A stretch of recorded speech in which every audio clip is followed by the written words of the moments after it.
Hello everyone. Today I am going to discuss with you an important topic of knowledge sharing. Knowledge sharing refers to the provision of tasks, information, and know how to help others and to collaborate with others to solve problems, develop new ideas, implement new policies or provisions. What are the features of knowledge sharing? It helps in better decision making, increasing the efficiency of organization. It saves time of others. If you have knowledge of something, you can share with others. It helps you to achieve competitive advantage. It helps in increasing innovation, better understanding of employees' morale. Then, what are the different platforms through which knowledge can be shared? First of all, as you all know, we are in lockdown period, so off offline meetings are not possible. Through online meetings, if you want to share your knowledge, then it is through video screening sessions. Online training programs uh, can be organized. Knowledge fairs at IT levels can also be arranged, and team meetings are possible only through offline mode. Then, what are the different types of knowledge sharing? Explicit knowledge and tacit knowledge. Explicit knowledge, as you all know, is a codified knowledge found in documents and means that this knowledge is in written form. So, we need to first of all manage that knowledge, categorize, refine, and share this knowledge. Use of IT tools are also required in case of sharing this knowledge. They are very useful. IT tools are very useful and important for sharing explicit knowledge. Then, what is tacit knowledge?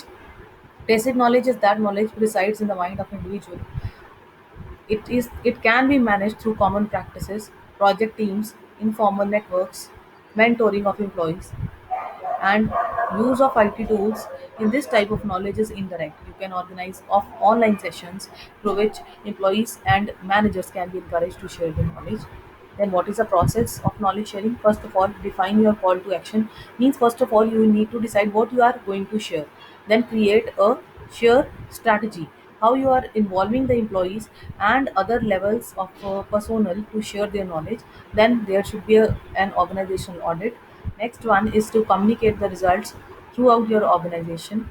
Then determine your goals and the share the knowledge at all levels. What are three C's of knowledge sharing?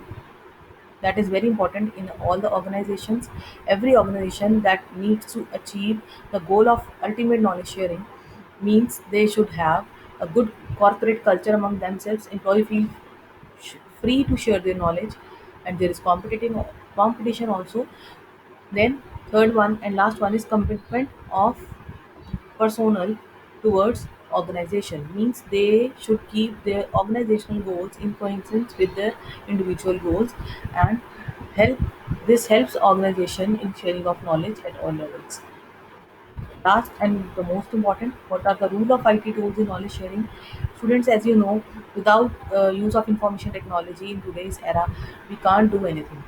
So, what are the different tools that can be used to share knowledge? That are communities tool and social media tools. As you all know, these tools, email knowledge can be shared through emails, through websites, through phones, through web-based conferencing, Facebook, Twitter, Wiki, LinkedIn, etc. As you all know, all these sources of knowledge sharing, and they're very important and interesting. Also, we all like to share our knowledge on these platforms.